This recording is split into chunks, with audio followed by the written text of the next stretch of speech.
So part of our journey this year is learning each other, but learning to become a team. That's the one thing I'm looking for offensively for us tonight.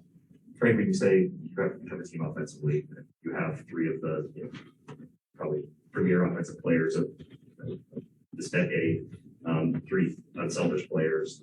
Is it somewhat natural that it takes time, especially because LeBron has been out, that for them, like you said, learn each other, or would you have expected this to maybe happen a little more naturally? You never know. You hope it happens right away. I think had LeBron not gotten hurt, we had those two early losses and looked like we had some momentum right after that.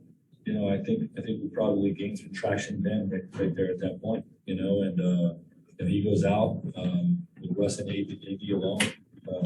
We struggled a bit. Reintegrating Bron, creates his own sets of challenges. Good problems, but you never know how long these things are going to take to build the cohesiveness. But hopefully it happens as soon as possible. I probably should have said four, but that's not. I agree.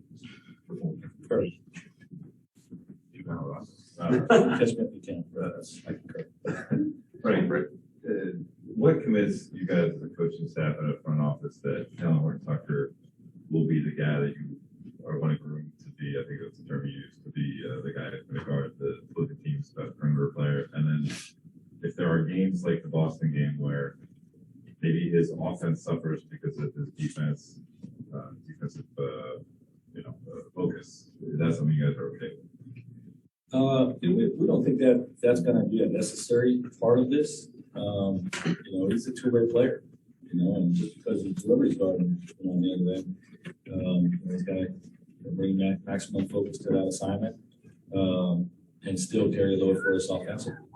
So that's the second part of your question. The first part is a little bit of both. Understanding that he has physical abilities, and we want to present that challenge for him, but also the losses that we had. With the perimeter defenders that we lost, we have to fill that gap, and we can fill it with some of the guys we signed, or we envision Taylor being a high minute player for us. So let's challenge him for that assignment.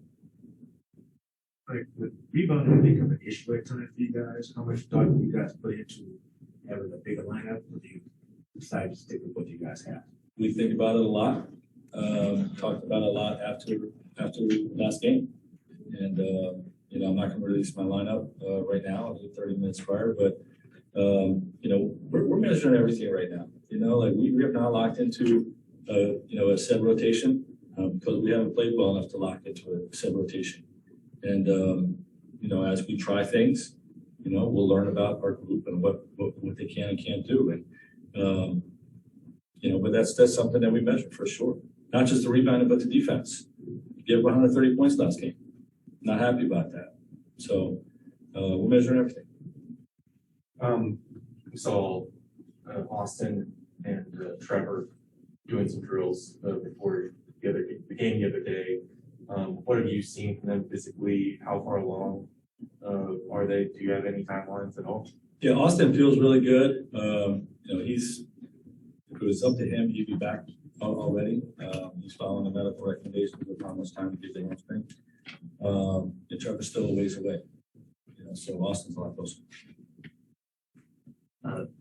Frank, with Trevor, is that somebody? How much has his absence affected what you're talking about, both defensively and rebounding, with what you thought you had with this group before ultimately he ended up missing this time? And you have in your mind have a role kind of like carved out for him when he comes back, or do you just not know? Yeah, I have a role carved out, for what I envision for him, and his defense and his shooting and his IQ are all things that we value, and we view him as a big role player on this team. Not a big role player, but a player with a big role on this team. So I'm not going to get into the details of that, but he's a big part of this year's plan. And, we've been without him. We're making do without him. We're looking forward to getting back as soon as possible. Thanks, Coach. Yeah.